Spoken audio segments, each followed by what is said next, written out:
Hello everyone, and welcome to the podcast for this week. In this chapter, we tell the story of trade. Now, trade is indeed the backbone of international business. It's hard to imagine a world without it.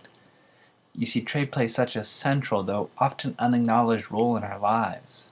Look around the room that you're in at the various electronic devices, the clothes, raw materials, technology. All of these things you have to realize are in your possession because of trade, whether they were manufactured abroad or component parts were made abroad. It's almost a guarantee that some piece of your possessions come from trade. Now, that is not to say that the practice of trade is without controversy. Because trade is about maximizing the market's efficiency, it can effectively destroy domestic industries and send them elsewhere. Indeed, we only have to look at the modern U.S. manufacturing sector to get a sense of the potential negative effects of trade. And the reality is that the U.S. economy is no longer well suited to be a mass production society. The churning out of simple consumer goods can be done much more cost effectively in other places around the world. The U.S. does, however, maintain a competitive advantage with respect to many other industries, including the production of complex technology and the financial sector, among others. So although trade can admittedly have some negative effects, most modern theorists now view regulated trade through a positive lens. Now, what do I mean by regulated trade? Well, every country is trying to find a balance between allowing the amount of trade that is most beneficial to its economy, while at the same time offering some protections for particularly vulnerable members or important members of the domestic market and the domestic producers. Countries do this through a series of tariffs and non-tariff barriers. Now, tariffs are essentially a tax levied on the goods at the moment of importation. Countries also erect non-tariff barriers to trade, such as labeling requirements or safety regulations that make it more difficult for imports to enter the country. As we will discuss in the course of our studies this week, much of the international trade regime has developed to regulate the use of these tariff and non-tariff barriers. So let's begin with a little history. The belief in the benefits of trade liberalization grew in the years following the Great Depression. During the Great Depression, many states had adopted protectionist policies, closing their borders to trade and imposing high tariffs and duties in an attempt to protect fragile domestic industry.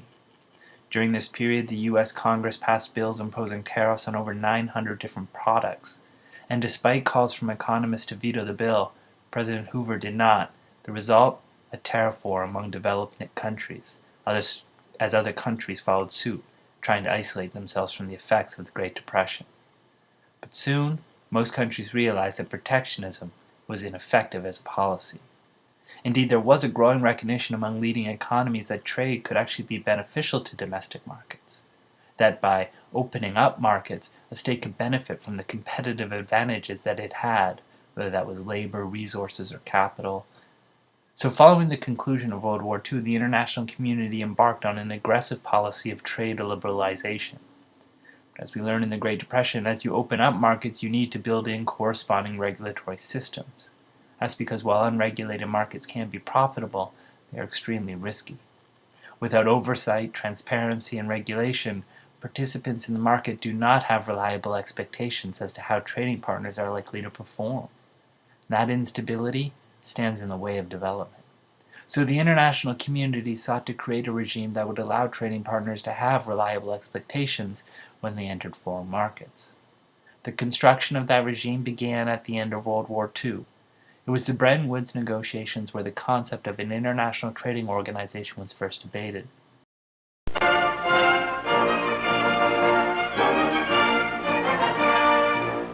At Bretton Woods, New Hampshire, delegates from 44 allied and associate countries arrived for the opening of the United Nations Monetary and Financial Conference. Invited by President Roosevelt to the first major world financial meeting since the London Conference of 1933, they will work in the seclusion of this White Mountains resort.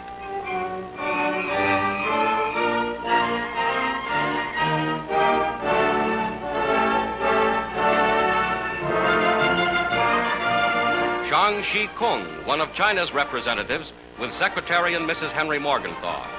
United States Treasury Secretary Morgenthau heads the American delegation. On the opening day, in his role of acting conference president, he addresses the meeting. To be discussed are plans for the stabilization of world currencies. All agreements must be ratified by the governing bodies of the nations involved before becoming effective.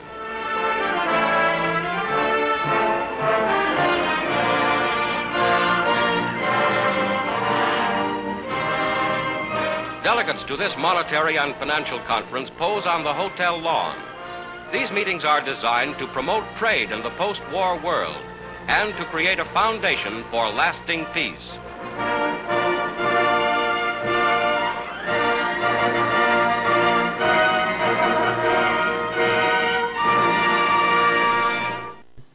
The result?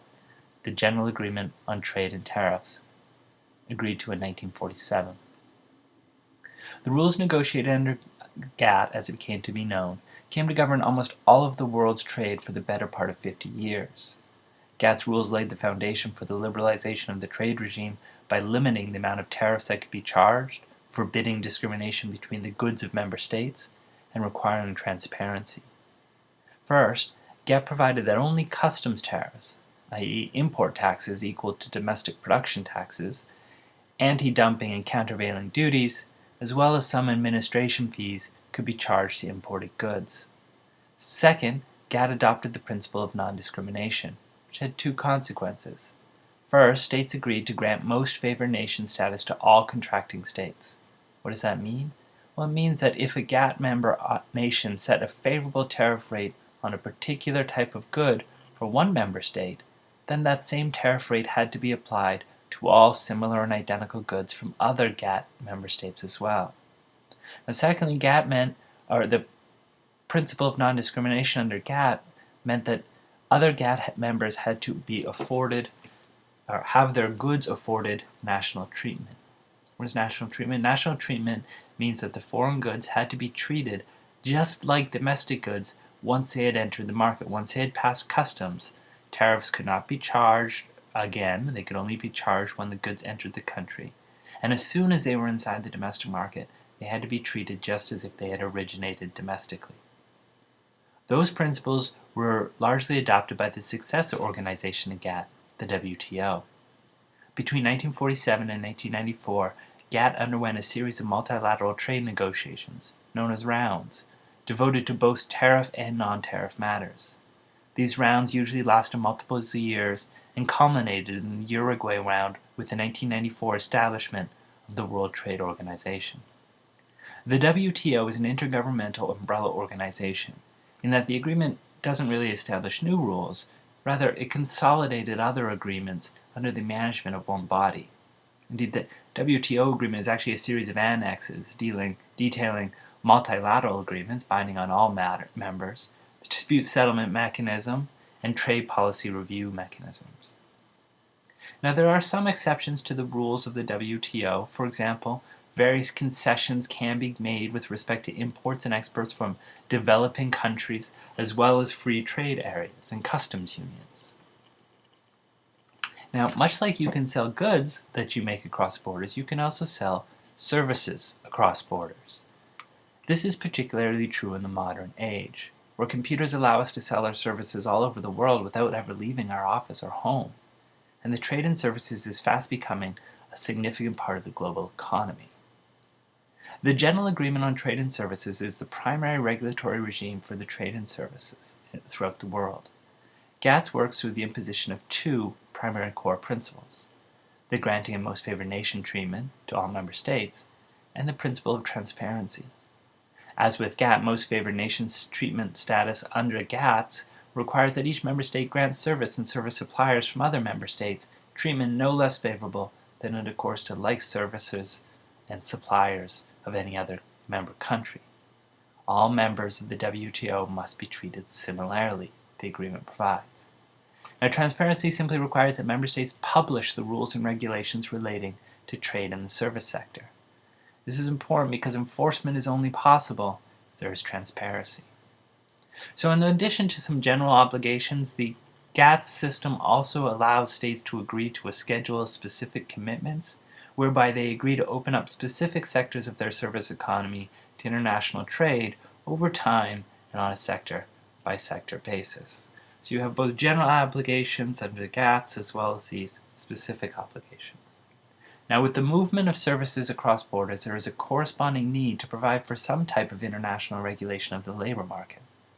That thus led to the birth of the International Labour Organization, a specialized agency of the UN responsible for promoting international efforts to improve working conditions, living standards, and equitable treatment of workers.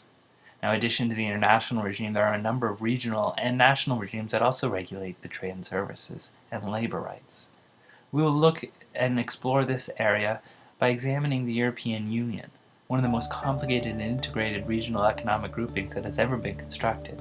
And in particular, we'll look at its detailed rules on the free movement of labor and services across borders. So we have a lot of ground to cover this week. That's it for the podcast.